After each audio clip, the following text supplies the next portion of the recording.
दोस्त की मौत का गम एक 19 साल की छात्रा सहन नहीं कर पाई।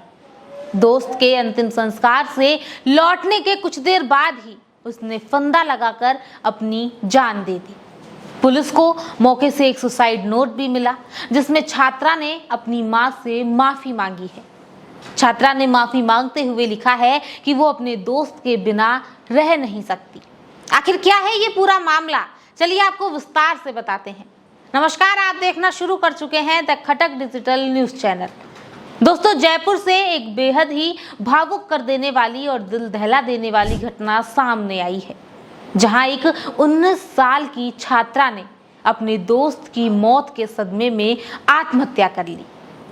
बताया जा रहा है कि उसके दोस्त की एक दिन पहले ही यानी 3 जुलाई को सड़क हादसे में मौत हो गई थी। छात्रा शनिवार की शाम अपने दोस्त के अंतिम संस्कार में शामिल होकर लौटी थी और उसके कुछ ही समय के बाद उसने अपने कमरे में चुन्नी का फंदा लगाकर आत्महत्या कर ली।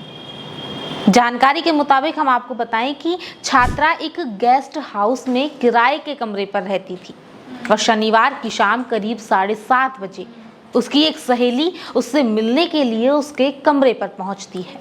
दरवाजा बंद था। दोस्त घबरा जाती है, लेकिन सहेली जो है उसके पास कमरे के डिजिटल लॉक पासवर्ड थे। क्योंकि दोनों की दोस्ती अच्छी हो गई थी, इसीलिए उसने भरोसा कर अपनी दोस्त को लॉक का पासवर्ड बताया और जैसे ही दोस्त ने लॉक खोलकर कमरे में प्रवेश किया, अंदर वो देखती है तो छात्रा फंदे से लटकी हुई मिलती है। ये दृश्य देखकर उसके होश उड़ जाते हैं और तुरंत इस पूरी घटना की सूचना पुलिस को दी जाती है। पुलिस मौके पर पहुंचती है, एफएसएल टीम मौके पर पहुंचती है और घटनास्थल से सबूत जुटाए जाते हैं। शव को पोस्टमार्टम के लिए एसएमएस अस्पताल की मॉर्चरी में भिजवाया गया। फिलहाल पुलिस इस पूरे मामले की जांच कर रही है और पता लगा रही है कि आखिर ये पूरा मामला क्या था।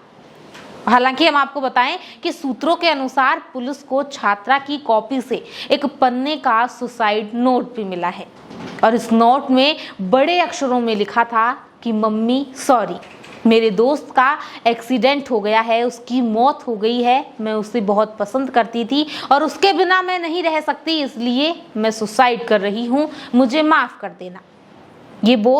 ये लिखा था उस बच्ची ने। पुलिस के अनुसार छात्रा बीए की पढ़ाई कर रही थी और वो पहले हॉस्टल में रहती थी, लेकिन करीब 1 महीने पहले गेस्ट हाउस में रहने लगी थी। उसकी सहेली ने भी पुलिस को पूरी जानकारी दी इस बात की और उन्होंने बताया कि दोनों की जो दोस्ती थी वो महज 10 दिन पहले ही हुई थी। 10 दिन पहले हुई दोस्ती इतना बड़ा काम कर गई। सहेली के मुताबिक छात्रा की एक युवक से गहरी दोस्ती थी और उसी दिन युवक की 1 दिन पहले सड़क हादसे में मौत हो गई थी। दोस्त की मौत के बाद वो पूरी तरह टूट चुकी थी। वो अपनी सहेली को साथ लेकर उसके अंतिम संस्कार में भी गई। वहां से लौटने के बाद वो लगातार रोती रही और बेहद ही वो परेशान थी कि अब वो क्या करेगी। सहेली ने बताया कि उसने काफी देर तक छात्रा को समझाने की भी कोशिश की, लेकिन उसका मन नहीं लगा और ये पूरा माहौल बदलने के लिए वो कुछ देर के लिए बाहर चले गई डॉग लेने के लिए, ताकि मन बहल जाए। लेकिन जब वो वापस लौटती है कमरे में तो कमरे के अंदर देखकर उसके होश उड़ जाते हैं। पहले कमरा बंद था और जब पासवर्ड से लॉक खोला तो देखा कि छात्रा फंदे से लटकी हुई है। वहीं जिस युवक की मौत हुई थी, हम आपको बताएं कि वो 20 साल का था और अपने एक दोस्त के साथ 3 जुलाई को थार गाड़ी में शहर आया था। रास्ते में तेज रफ्तार के कारण उसकी थार डिवाइडर से टकरा गई और ये हादसा इतना भीषण था कि एयरबैग खुलने के बावजूद उसकी मौके पर ही मौत हो गई, जबकि उसके साथ बैठा जो दोस्त है वो गंभीर रूप से इस पूरे हादसे में घायल हो गया था। पुलिस ने दुर्घटना के मामले में लापरवाही से वाहन चलाने की एफआईआर दर्ज कर ली है और जो क्षतिग्रस्त थार थी उसे जब्त कर लिया था। पोस्टमार्टम के बाद युवक का शव भी परिजनों को सौंप दिया गया था।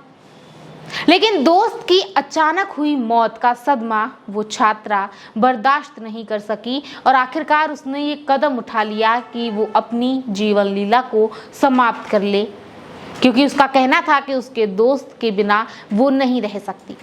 फिलहाल पुलिस आत्महत्या की हर पहलू से जांच कर रही है और सुसाइड नोट सहित अन्य सबूतों के आधार पर भी आगे की कार्रवाई की जा रही है। तो आप क्या कहेंगे अब इस खबर पर? अपनी राय कमेंट में जरूर बताएं और ऐसे ही अपडेट्स के लिए बने रहिए आपके अपने चैनल तखतक के साथ।